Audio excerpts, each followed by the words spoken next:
같이 말씀 봉독하겠습니다. 마가복음 12장입니다.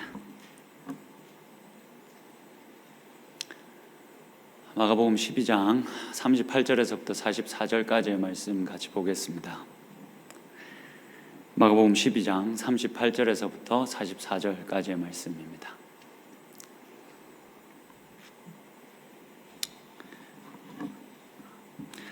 우리 같이 교독할까요? 제가 먼저 읽겠습니다.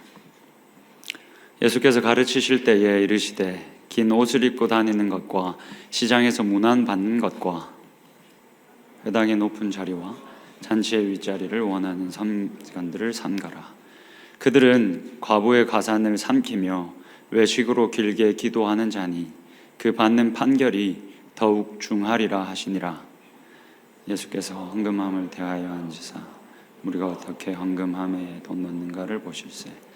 여러 부자는 많이 넣는데 한 가난한 가부는 와서 2렙돈 곧 한 고드란트를 넣는지라.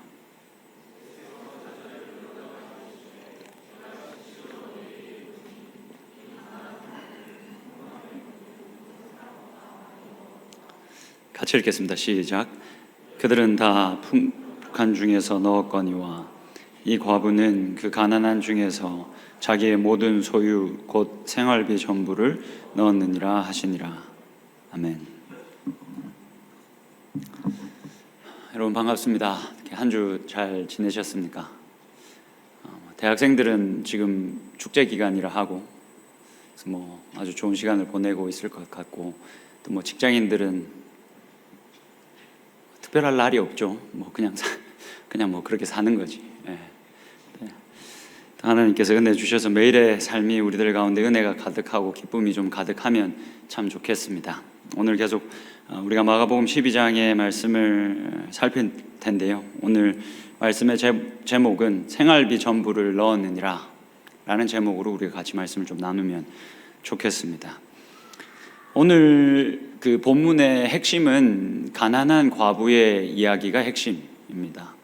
이 가난한 과부의 이야기를 예수님이 이 마가복음의 저자가 기록하기 전에 마가복음의 저자는 특별히 그 앞에 서기관을 삼가라 라고 말씀하신 예수님의 이 권고를 굳이 앞에 기록을 하고 있습니다. 그래서 사실 이 12장의 35절에서부터 이렇게 쭉 살펴보면 35절에서부터 44절까지의 이 내용이 마가복음의 저자가 의도적으로 이 세 가지의 이야기들을 연결하고 있다라는 것을 우리가 쉽게 알 수 있습니다. 그래서 오늘 본문도 서기관의 이야기와 가난한 과부의 이야기가 연결되어져 있습니다. 이렇게 이 이야기가 연결되어져 있다라는 걸 여러분들이 일단은 염두에 두시고 먼저 서기관을 삼가라 라고 하신 예수님의 이 말씀을 우리가 먼저 좀 살펴보면 좋겠습니다. 예수님이 지금 계속 성전에서 마가복음 11장에서부터 예수님이 성전에서 성전 지도자들과 이 논쟁을 계속 벌이십니다. 그 논쟁 이야기가 계속 기록되는데 예수님이 그렇게 논쟁을 벌이시면서 자신의 옆에 있는 제자들과 모여있는 사람들에게 가르치는 것을 그치지 않으십니다. 계속 그들을 가르치시죠. 그러면서 이제 이 서기관에 대한 이야기를 하는데요. 서기관들을 삼가라 라고 명하십니다. 근데 어떤 서기관들을 좀 경계해라 라고 말씀하시는지 우리가 좀 같이 말씀을 다시 보면서 살펴보면 좋겠습니다. 본문 38절의 말씀을 좀 같이 보시죠. 38절에서부터 39절, 40절까지의 말씀을 볼 텐데 예수님이 삼가라 하고 있는 이 서기관이 어떠한 사람인지 여러분들 잘 한번 보시면 좋겠습니다. 제가 읽어드리겠습니다. 예수께서 가르치실 때에 이르시되 긴 옷을 입고 다니는 것과 시장에서 문안 받는 것. 당시에 보통의 유대인들은 통으로 짜여진 겉옷을 입고 다녔습니다. 근데 이런 율법학자들, 그러니까 율법에 능통한 사람들, 하나님의 말씀을 가르치는 사람들에게는 특별한 의복이 있었습니다. 그게 이제 긴 옷 이렇게 번역이 되어져 있는데 이 옷을 입고 다니면서 자신이 율법을 가르치는 사람이다라는 것을 표내고 다니는 것을 좋아하고 그렇게 표를 내고 다니면서 시장에서 문안 받는 것을 즐거워하는 서기관들을 삼가라라고 말씀하십니다. 제가 이 마가복음 설교하면서 여러분들에게 누차 말씀을 드렸던 것처럼 당시는 율법 해석이 굉장히 중요한 시기였습니다. 우리가 율법에 순종하지 못해서 이 모양 이 꼴이 되었다라고 유대인 백성들이 생각을 했기 때문에 당시에 율법을 잘 해석해서 전달하는 이 율법학자들이 이 유대 백성들로부터 존경을 받았습니다. 그래서 긴 옷을 입고 다니면서 내가 율법학자라는 것을 표내고 시장에서 막 이렇게 약간 거들먹거리면서 내가 율법을 가르치는 사람입니다 라고 티내고 다니면서 인사받는 것을 좋아하는 그런 서기관들을 삼가라 라고 말씀을 하시는 겁니다. 39절입니다.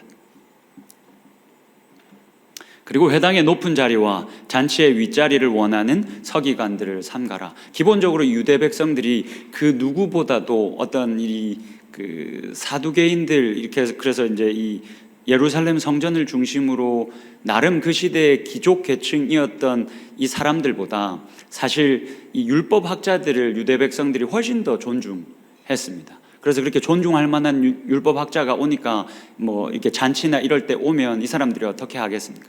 잔치의 상석에 이들을 앉히는 겁니다. 그래서 그렇게 잔치의 상석 자리에 앉는 것을 즐거워하는 서기관을 삼가라라고 이야기를 하십니다. 40절입니다. 40절입니다. 그들은 가부의 가산을 삼키며 외식으로 길게 기도하는 자니 그 받는 판결이 더욱 중하리라. 여기서 이 가부의 가산을 삼킨다라는 것은 사실은 이후에 등장하는 이 가난한 과부의 이야기와 이 서기관의 이야기를 연결하기 위해서 제가 볼 때는 굳이 이 마가복음의 저자가 사용하고 있는 표현입니다. 가부의 가산을 삼키고 자신이 가지고 있는 힘과 권력으로 가부의 가산을 삼키고 또 다른 사람들에게 기도를 길게 하는 모습을 보여주면서 여러분들이 나에게 존중을 표하는 것이 마땅하다라는 것을 요구하며 살아가는 서기관을 삼가라 라고 예수님이 경고하셨습니다. 어떤 서기관을 삼가라 하셨습니까? 뭐 이거 들으면서 우이단 목사가 저기에 걸리는 건 없는지 저 비슷한 행동을 한 건 없는지만 보셨습니까? 사실 저도 그걸 보면서 혹시 내가 말씀을 가르친다고 여기 서 있는데 이런 모습이 있지 않나는 생각을 하기도 했습니다.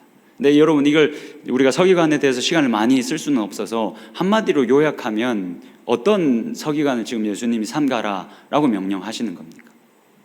자신이 가르치는 말씀을 직접 살아내는 데에는 관심이 없고 존중받고 대접받는 것에만 관심을 가지는 서기관을 삼가라라고 말씀하시는 겁니다.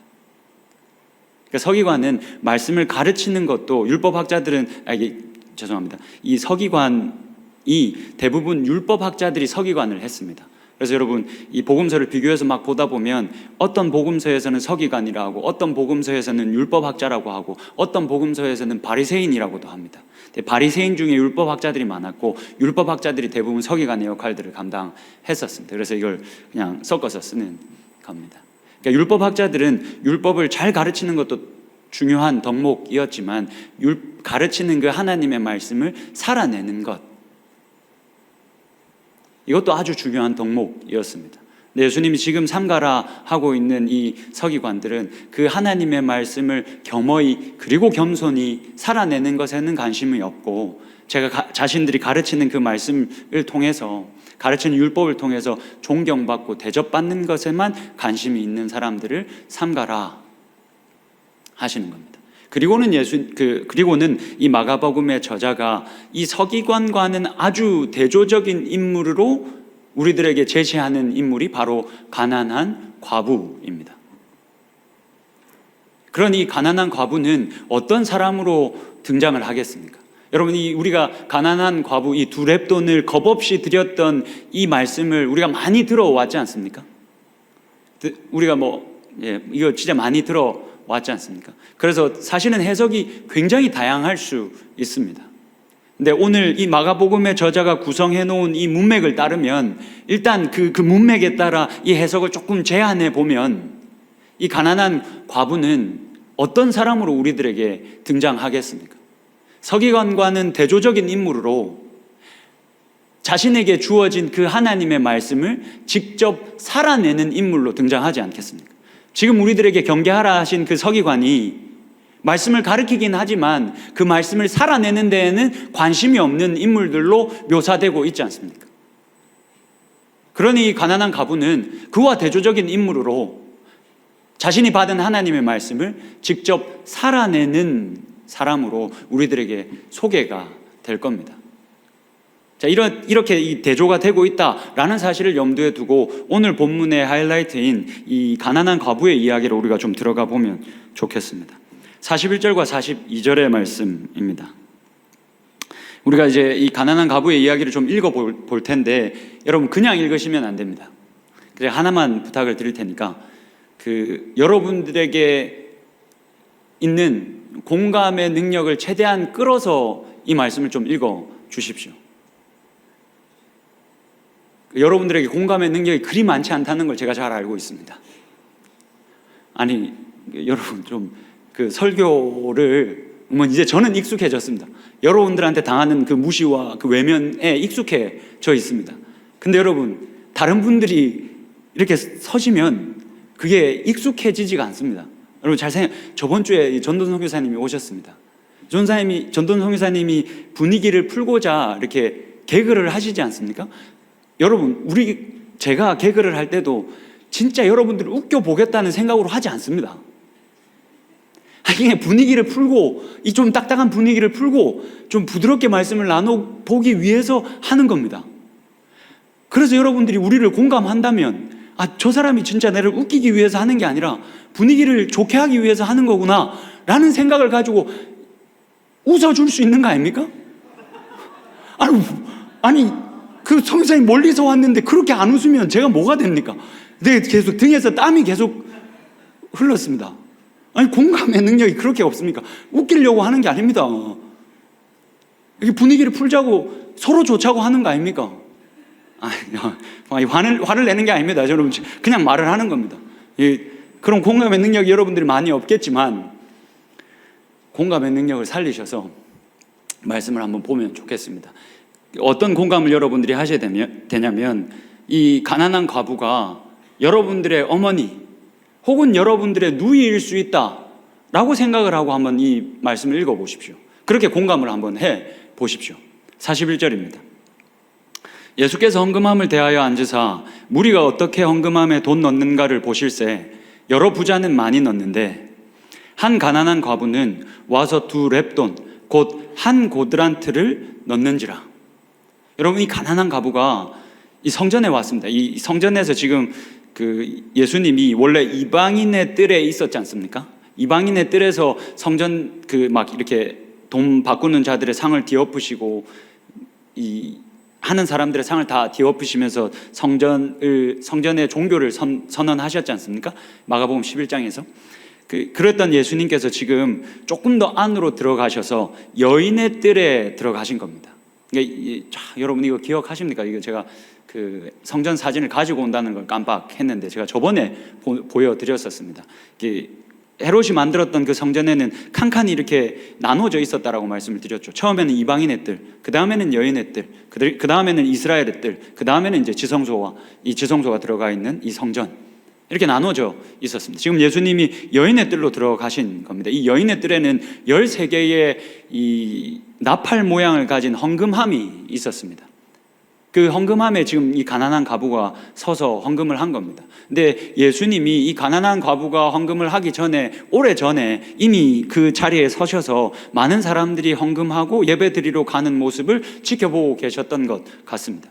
근데 이 가난한 과부가 와서 2렙돈 곧 한 고드란트를 넣었다고 굳이 지금 이 마가복음의 저자가 기록하고 있습니다. 여러분 렙돈 이 당시에 유대인들은 총 3가지의 화폐가 통용되고 있었다라고 생각을 하시면 됩니다. 첫 번째는 헬라 화폐, 그리고 두 번째는 로마의 화폐, 그리고 세 번째는 이스라엘의 자체 화폐가 같이 통용되고 있었습니다. 다 사용되고 있었습니다. 근데 이 헬라 화폐 중에 구리 동전이 렙돈입니다.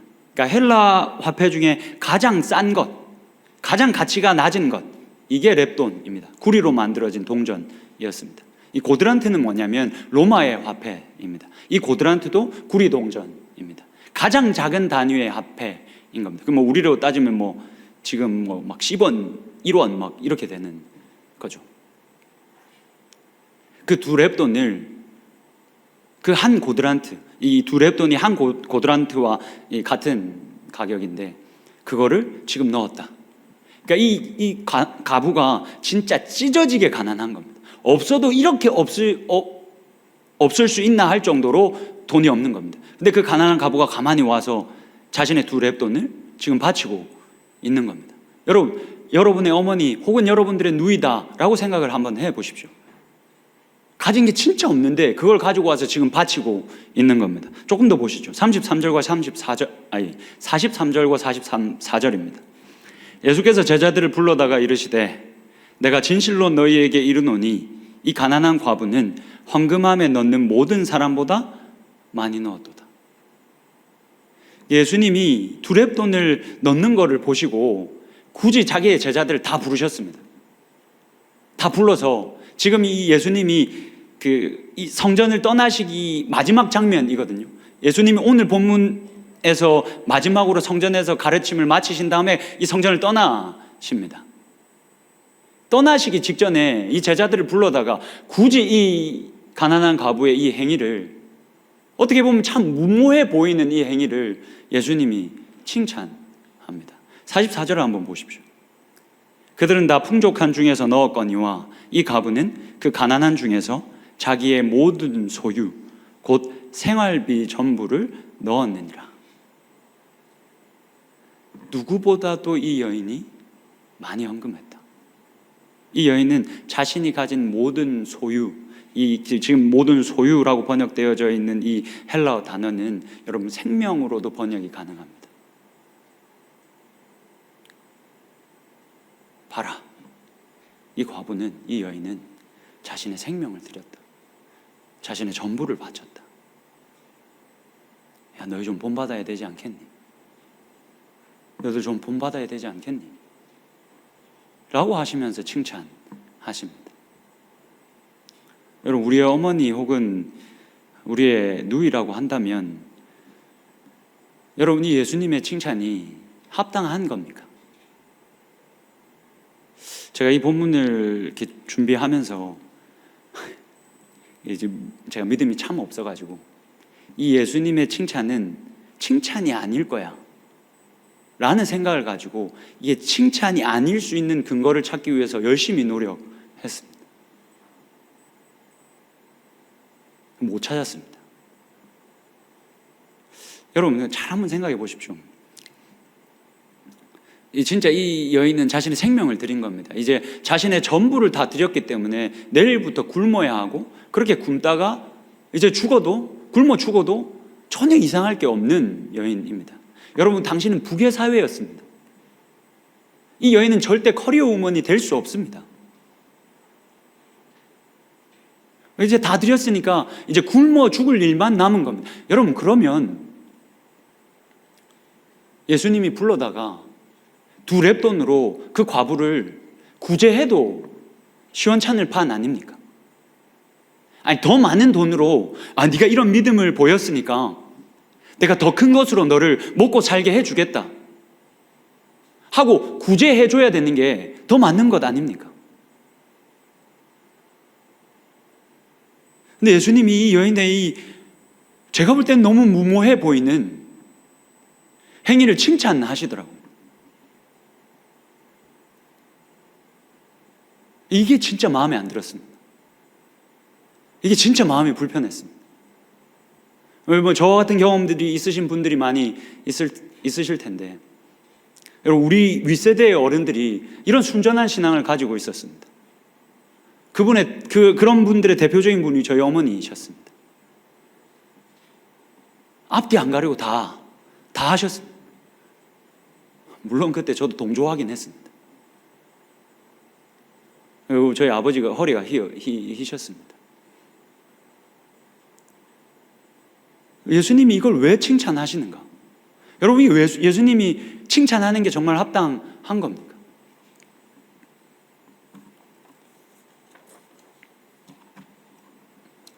이걸 예수님 칭찬하신 게 아닐 거야 라는 생각을 가지고 그게 아니라는 증거를 막 모으다가 실패하고 말씀을 보면서 이런 깨달음이 좀 있었습니다. 제가 깨달은 바를 좀 같이 나누면 참 좋겠습니다. 여러분, 지금 우리가 계속 1년 넘게 마가복음을 함께 살펴보고 있습니다. 마가가 기록한 복음, 사실 이게 마가복음의 원래 제목입니다. 마가에 의해 기록되어진 복음, 마가에 따른 복음입니다. 그러니까 사실 우리가 가지고 있는 복음을 여러분 제일 잘 이해할 수 있도록 도와주는 책이 무엇이겠습니까? 우리가 복음을 다 가지고 있지 않습니까? 우리가 복음을 다 받아들고 있지 않습니까? 근데 그 복음의 내용을 잘 이해하기 위해서 우리가 제일 먼저 집어들어야 하는 책이 무엇입니까? 복음서겠죠. 왜냐하면 복음서는 복음에 대해서 이야기하기 위해서 아예 책 제목 자체에 복음서라고 기록을 하고 있으니까요. 그래서 복음을 잘 이해하기 위해서는 이 복음서를 우리가 잘 봐야 합니다. 그래서 우리가 지금 1년 넘게 마가가 쓴 이 복음, 마가에 의해 기록되어져 있는 이 복음서를 우리가 같이 보고 있는 겁니다. 여러분, 제가 총 3가지의 큰 질문을 여러분들에게 드릴 겁니다. 이 질문에 여러분들이 마음속으로 답을 한번 해 보십시오. 그러면서 우리가 이해하고 있는 복음과 성경에서 말하고 있는 이 복음을 우리가 비교를 한번 해보면 좋겠습니다. 일단은 여러분들 마음속에 이 대답을 한번 먼저 해 보십시오. 여러분, 복음이란 무엇입니까? 여러분들이 이해하고 있는 복음이라는 것을 여러분들의 마음속에 정리를 한번 해 보십시오. 누군가가 와서 여러분들에게 묻는다라고 생각해 보십시오. 복음이 뭐야? 너희들이 말하는 그 기쁜 소식이라는 게 도대체 뭐야? 라고 묻는다면 여러분들 뭐라고 답하시겠습니까? 뭐라고 정리해서 답하시겠습니까? 여러분들 마음속에 정리를 한번 해 보십시오. 우리가 이제까지 이야기해왔던 이 마가복음을 좀 한정해서 복음에 대해서 이야기를 같이 한번 해보면 좋겠습니다. 여러분, 첫 번째 질문입니다. 우리가 나누고 있는 이 복음서, 이 마가복음에 주인공이 있습니다. 주인공이 딱 한 사람이 있습니다. 많은 인물들이 등장하긴 하는데 이 등장인물 중에 메인 캐릭터가 있습니다. 주인공이 있습니다. 그 주인공이 누굽니까?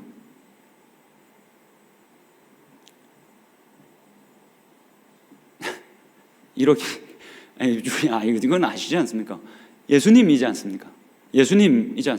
이 복음서의 주인공이 예수님입니다. 그리고 이 마가복음은 특별히 이 주인공 되신 예수님이 어떠한 분이신가를 알려주기 위해서 아주 제일 극적으로 제일 드라마같이 쓴 복음서가 마가복음입니다. 제가 이제 마가복음서 계속 설교하면서 초반에 이런 말들을 많이 드렸습니다. 이 마가복음을 또 다르게 부른다면 비밀의 책이다라고 부른다. 이 마가복음이 별칭을 가지고 있는데 비밀의 책이다라는 별칭을 가지고 있습니다. 왜 비밀의 책이라는 별칭을 가지고 있습니까? 마가복음이 1장에서부터 시작해서 끝에까지 이를 때까지 어떤 게 비밀로 계속 붙여지냐면 예수 그리스도의 정체성이 계속 비밀로 붙여집니다. 사람들이 예수님의 정체성을 고백하려고 할 때마다 예수님이 불러다가 조용하라 하십니다. 그렇게 마가복음의 저자가 의도적으로 예수님의 정체성을 꼭꼭 숨겨 놓았다가 예수님이 십자가에 달린 그 순간에 예수님의 정체성을 의도적으로 마가복음의 저자가 드러냅니다. 마가복음 15장 39절입니다.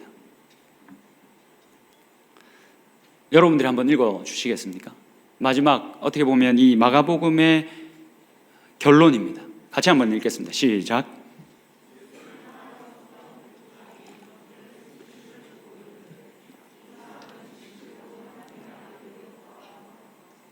여러분, 이 하나님의 아들이 무슨 말입니까? 이 로마 황제들이 늘 자기가 왕이 되고 나면 자신 앞에 있었던 그 선 왕을 신격화하는 일에 앞장섰습니다. 그래서 신격화된 그 왕의 아들이 되면 자신이 뭐가 됩니까? 결국 신이 되는 거지 않습니까? 여기서 하나님의 아들이었다라는 이 고백은 무슨 말입니까? 그 십자가 위에서 예수가 왕이 되셨다. 예수가 거기서 그리스도가 되셨다. 예수는 그리스도시다. 예수가 왕이시다. 이분이 힘없이 십자가에 달리셨지만 이분이 우리가 기다려왔던 그 메시아, 기름 부음 받은 자, 그리스도, 즉 왕이시다. 라고 정체성을 밝히며 마가복음이 마무리가 됩니다. 여러분, 이 마가복음의 주인공은 예수님입니다. 그러면 여러분, 두 번째 질문입니다. 이 마가복음은, 이 예수를 주인공으로 하고 있는 이 마가복음은 우리들에게 무엇을 가르칩니까? 이 마가복음 안에서 어떤 내용이 주로 다루어지고 있습니까? 범위, 너무 많은 이야기들이 있으니까 범위를 좀 줄여보겠습니다. 여러분, 예수가 주인공이 된 이 마가복음에서 여러분들, 우리가 혹은 내가 어떻게 구원을 받을 수 있는가에 대한 그 방법이 많이 기록되어집니까? 아니면 도대체 이 나사렛에서부터 왔다는 이 예수가 누구신가? 도대체 이분은 누구신가에 대해서 많이 기록하고 있습니까? 우리가 지금 1년 넘게 마가복음을 살펴보고 있지 않습니까? 근데 이 마가복음을 우리가 볼 때 이 마가복음에서 어떻게 하면 우리가 구원을 받는지에 대해서 이야기하고 있습니까? 이야기합니까? 어떻게 하면 내가 죄 용서함을 받고 내가 예수를 잘 믿어서 예수가 십자가에 달린 것 때문에 내가 천국에 간다라는 이야기를 이 복음서인 마가복음에서 합니까? 여러분, 우리가 지금 1년 넘게 12장까지 왔지 않습니까? 그 이야기 많이 합니까?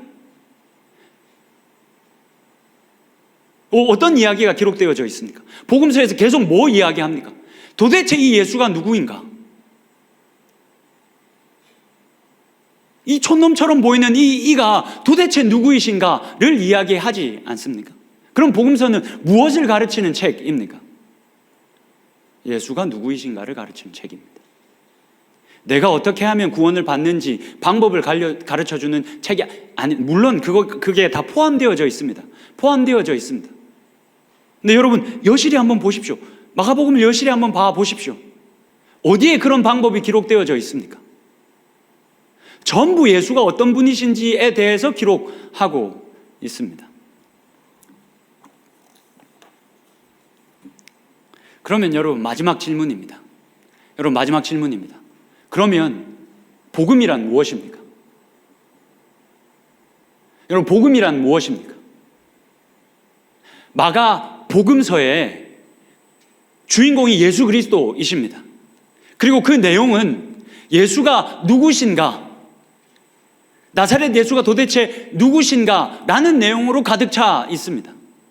복음서에 그 내용으로 가득 차 있다는 말입니다. 여러분, 그러면 복음은 무엇입니까? 복음이 무엇입니까? 정말 우리가 자주 이야기하고 있는 죄인인 내가 나의 죄를 대신해서 죽으신 그 예수 그리스도를 잘 믿어서 내가 천국 가는 것, 그게 복음의 내용입니까? 그러면 여러분, 이 마가복음서의 이 이야기가 내용이 훨씬 다른 거로 가 있어야 되지 않겠습니까? 복음이란 무엇입니까? 여러분, 마가복음 1장 1절의 말씀을 한번 보십시오. 하나님의 아들 예수 그리스도의 복음의 시작이라. 이게 영어 번역본이 훨씬 더 우리들에게 잘 이 말씀을 이해시켜 주는 것 같아서 제가 굳이 이걸 가져왔습니다. 그러니까 읽지는 않겠습니다. 여러분, 그냥 잘 보십시오. 이 복음의 내용이 무엇입니까? 예수가 그리스도시다.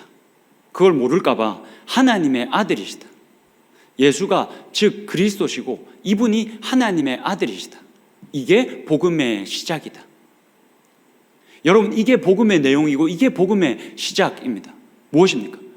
내가 어떻게 예수를 잘 믿어서 천국 가느냐가 아니라, 물론 이것도 포함합니다. 여러분, 이게 틀렸다는 말이 아닙니다. 이게 포함됐는데 복음의 시작은 예수가 그리스도시다. 그리고 그리스도 되신 그 예수가 하나님의 아들이시다 라는 이 선포, 이게 복음의 시작이어야 합니다.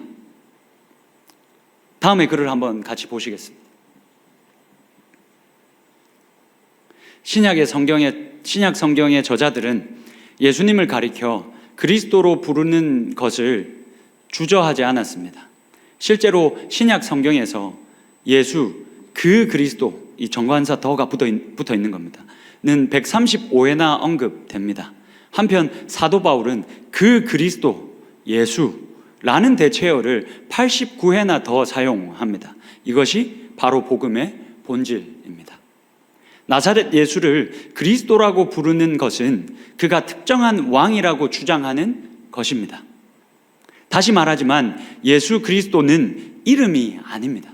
여러분, 예수 그리스도는 이름이 아닙니다. 우리가 자주 예수 그리스도 하니까 이게 이름인 줄 아는데, 여러분, 예수 그리스도는 이름이 아닙니다. 주장이자 선언입니다. 어떤 선언입니까? 예수가 그리스도시다. 기름 부음 받은 자, 구약의 왕들이 기름 부음을 받았으니 예수가 메시아이시다, 예수가 왕이시다 라는 주장이자 선언입니다. 여러분, 이것이 예수는 그리스도이십니다 라는 것이 우리의 복음의 시작, 즉 우리 복음의 내용이어야 합니다.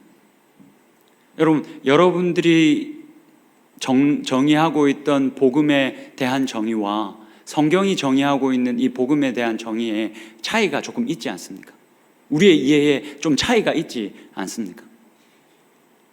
여러분, 근데 이런 이해의 차이는 꽤 많은 걸 다르게 만들어 놓습니다. 여러분, 이 글을 한 번만 더 좀 보십시오. 제가 지금 무슨 말을 하는지 여러분들이 쉽게 좀 이해하실 수 있을 겁니다. 우리는 먼저 자기 죄를 위한 예수님의 죽음에 대한 믿음으로 구원받는 것이 아닙니다. 자기 죄를 위한 예수님의 죽음을 믿는 것으로 우리가 구원받는 게 아니라는 말이. 여러분 잘 들으셔야 됩니다. 제가 예수를 믿는 것으로 구원받는 게 아닙니다. 그렇게 구원 못 받습니다. 이 말을 하고 있는 게 아닙니다. 내용과 순서가 잘못됐다는 말을 이 저자가 하고 있는 겁니다. 그것이 확보된 후에 내가 예수를 믿었으니까 내 죄를 대신해서 예수가 나를 위해서 죽으셨다라는 것을 믿었고, 그것이 나에게 확보되었으니까 그 후에 더 성장하기를 바라며 선택적으로 제자도에 참여하는 것이 아닌 겁니다. 여러분, 이게 잘 무슨 말인지 이해가 안 되실 텐데, 무슨 말이냐면 예수가 내 죄를 대신해서 죽었다라는 것을 믿는 것으로 내가 구원을 받았다라고 대부분의 사람들이 생각합니다. 그래서 거기서부터 안정감을 누립니다. 그 다음에 대부분의 사람들이 뭐 하냐면 선택합니다. 제자의 길을 가야 하는데, 십자가의 길을 가야 하는데, 하나님의 백성으로 살아야 하는데 이제 선택하기 시작합니다. 내가 할 만하면 하고 하지 못할 것 같으면 하지 않습니다. 그 제자로의 부르심과 하나님의 백성으로의 부르심을 이제 우리가 선택하기 시작합니다. 왜 그렇습니까? 내가 예수를 믿는 것으로 이미 나는 구원을 받았다.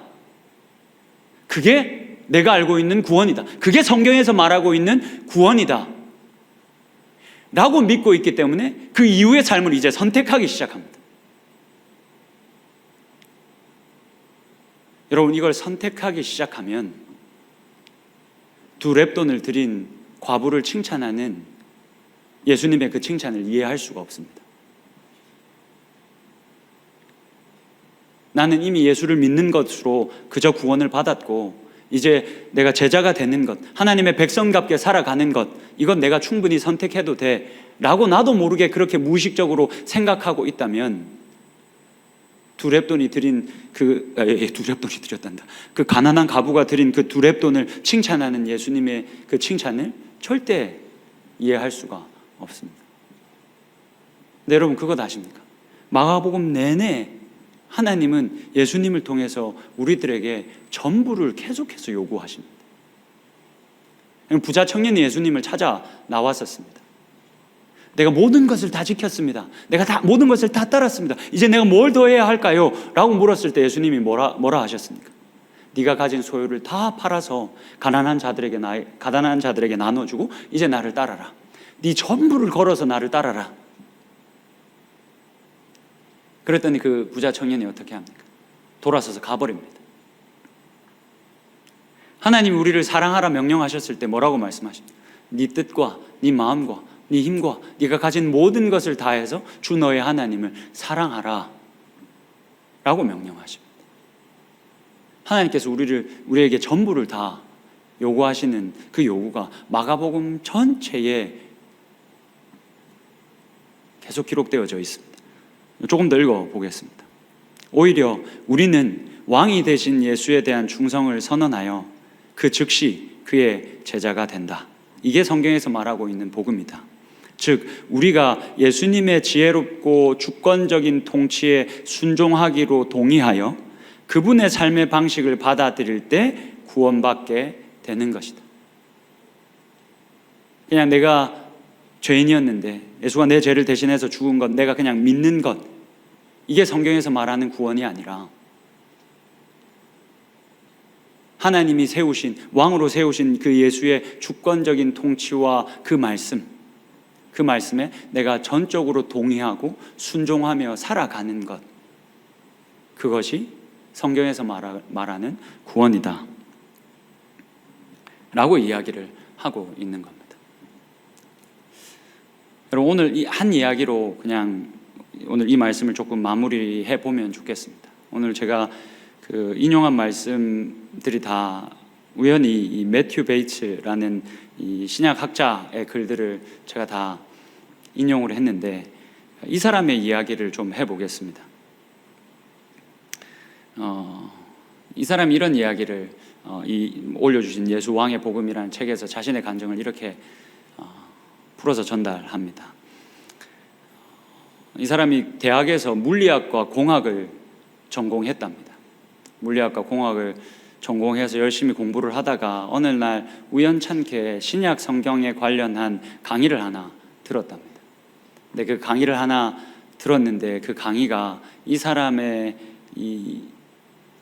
뭔가 이 모든 것을 뒤흔들어 버렸다 합니다. 그래서 그 강의를 들으면서 하나님이 자신을 평생 하나님의 말씀을 가르치는 자로 부르고 계시다. 그것이 내가 그에 합당한 보상을 내가 받지 못한다 할지라도 하나님께서 나를 말씀 가르치는 자로 부르신다 라는 것을 확신하게 되었답니다. 그래서 이 사람이 25살이 되었을 때 자신의 아내와 함께 그 학비를 위해서 마련한 많은 돈을 가지고 원래 캘리포니아에 살았는데 캐나다 밴쿠버에 있는 리젠트 칼리지라는 곳으로 갔습니다. 석사 학위를 받기 위해서 거기로 갔습니다. 학기를 시작하면서 이 자신이 가지고 있는 돈을 좀 불리기 위해서 주식에 넣었답니다. 여러분, 제가 뭐 주식을 하지 마십시오 뭐 이런 얘기를 하는 게 아닙니다. 주식에 그냥 그 돈을 좀 불려서 공부하는 내내 학비에 대한 압박을 받지 않고 공부하려고 그 돈을 주식에 넣었답니다. 근데 주식이 넣기 시작한 그때부터 주식이 폭락하기 시작하더랍니다.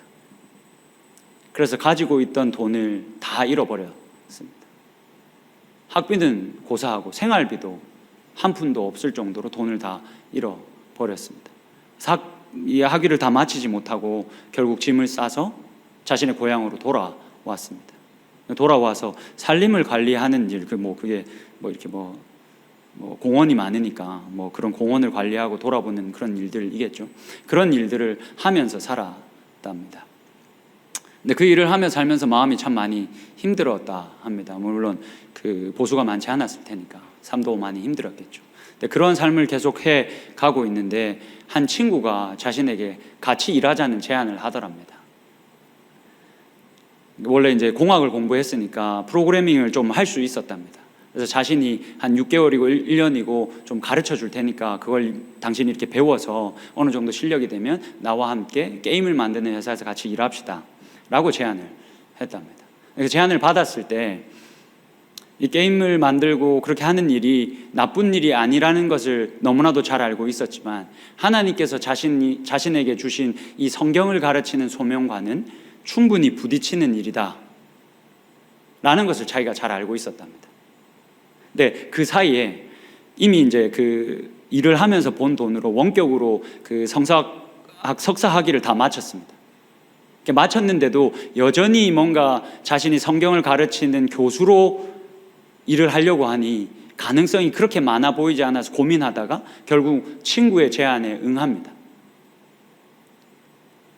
그래서 친구와 함께 이 프로그래밍을 배우면서 일을 준비합니다. 그 6개월인가 1년 정도 그렇게 했답니다. 근데 그 기간 동안 이 사람이 뭐라고 말하냐면 자신 몸 안에 있는 모든 기쁨이 다 메마르는 것 같은 걸 느꼈답니다. 모든 기쁨이 다 메말라 버리는 것 같은 기분을 느꼈답니다. 그러면서 이 사람이 이렇게 이야기합니다. 이 부분 마지막으로 한번 보시겠습니다. 마지막 글을 한번 올려주시겠습니까?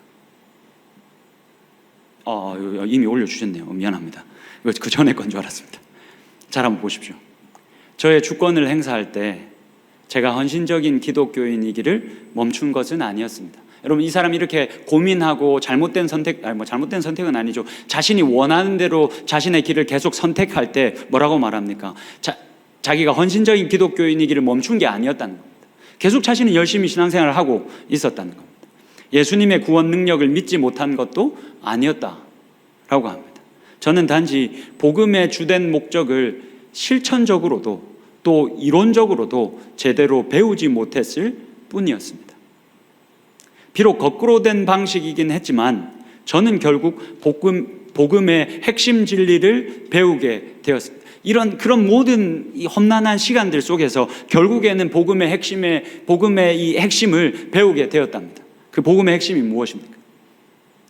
바로 나는 내 인생의 최악의 왕이라는 사실입니다. 사실 나는 내 인생의 최악의 왕이고, 사실 내가 무시했던 그 하나님이 이 온 우주를 다스리시는 진정한 왕이시구나. 내 인생도 충분히 다스리실 수 있는, 내가 전부를 드려도 아깝지 않은 왕이시구나 라는 것을 거꾸로 된 방식으로 깨달았다라고 합니다. 사랑하는 청년 여러분, 여러분들이 저를 보실 때 어떻습니까? 제가 어쨌든 지금은 허락을 받고 책임을 맡아 여러분들을 이끌어가고 있는 리더로 이 자리에 있지 않습니까? 여러분들이 나를 볼 때 어떻습니까? 한심한 부분이 있지 않습니까? 한심한 부분이 있지 않습니까? 여러분들이 여러분들의 부모님 볼 때 어떻습니까? 존경스럽기도 하지만 어느 부분 답답한 부분도 있지 않습니까?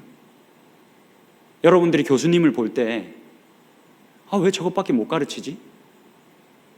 라는 답답함이 있지 않습니까?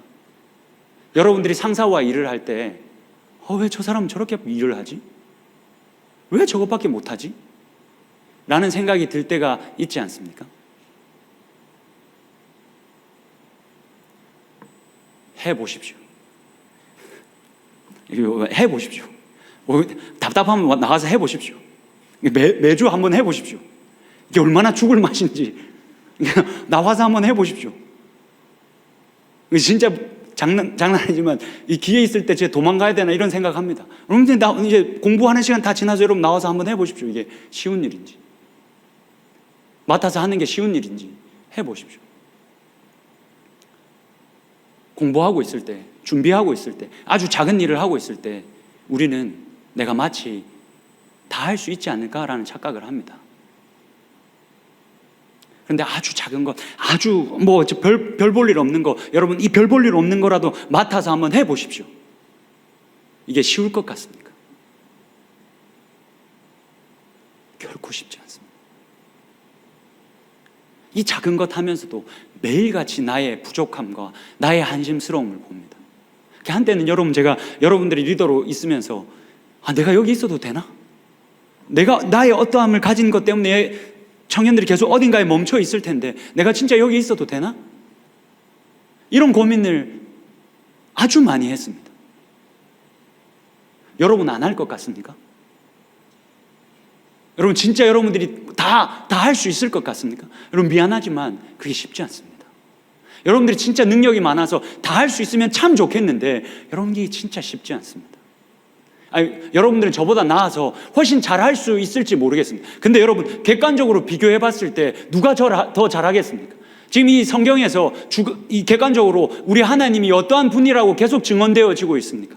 이분이 홀로 한 분이신데 이 한 분이 이 온 우주의 질서를 다스려 가신다라고 말합니다. 그러면 여러분들이 아무리 능력이 뛰어나도 이 하나님만 못하지 않겠습니까? 여러분, 예수님이 왜 두 렙돈을 드린 여인을 칭찬하시겠습니까? 마음 같아서는 한 렙돈만 좀 주고 한 렙돈은 그냥 우리가 먹고 살도록 이렇게 하면 좋겠는데 왜 두 렙돈을 다 드린 이 여인을 칭찬하겠습니까? 우리들에게 그러니까 야, 다 전부 갖다 바쳐, 이 말이 아닙니다. 여러분, 이렇게 하라는 말이 아닙니다. 우리가 섬기는 하나님이,